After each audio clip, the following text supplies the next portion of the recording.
আসসালামু আলাইকুম ওয়া রাহমাতুল্লাহি ওয়া বারাকাতুহু। আহমাদুহু ওয়া নুসাল্লিহি তাআলা রাসূলিহিল কারীম। প্রিয় ভাই আমার, এই মুহূর্তে যে যেখান থেকে দেখতেছেন সবার সুস্থ এবং সুন্দর জীবন কামনা করতেছি।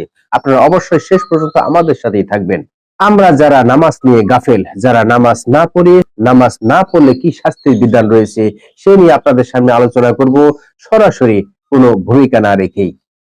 আল্লাহ তাআলা পাক কালাম কোরআন শরীফে বলেন, فويل للمصلين الذين هم عن صلاتهم ساهون।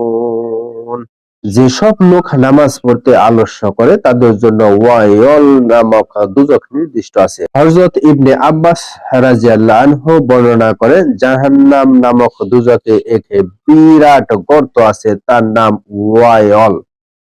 এটি এতই কঠিন আযাবে পরিপূর্ণ, অন্যান্য দুজখীগণ প্রত্যহ ৭০ বার আল্লাহ পাকের নিকট প্রার্থনা করে, হে আল্লাহ, তুমি আমাকে ওয়াইল দুজখ হতে রক্ষা করো।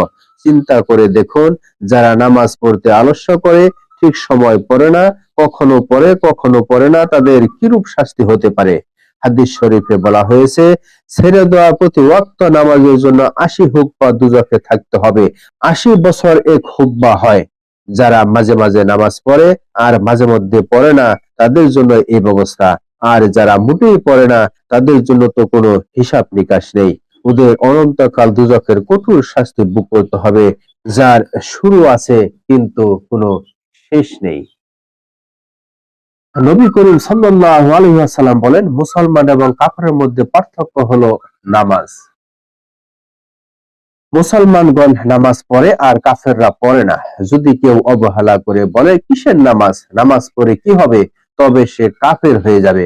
কত লোক নানা প্রকার অজুহাত দেখিয়ে বলে, সারাদিন রুজি রোজগারের চিন্তায় ব্যস্ত থাকি, আমাদের নামাজ পড়ার অবসর কোথায়? কিন্তু তারা কি চিন্তা করে না, রুজি রোজগার দুনিয়ার অস্থায়ী সুখ শান্তির জন্য, আর নামাজ অনন্তকালের সুখ শান্তির জন্য।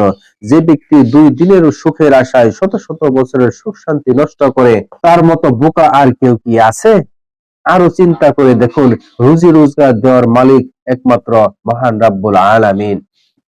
তিনি যদি মেহেরবানি করে না দেন, তবে সারাদিন কঠোর পরিশ্রম করেও এক কপট রোজগার করতে পারবে না। আর যদি তিনি দয়া করে দেন, ১ ঘন্টার মধ্যে শত সহস্র টাকা, এমনকি পৃথিবীর রাজত্ব পর্যন্ত দান করতে পারেন।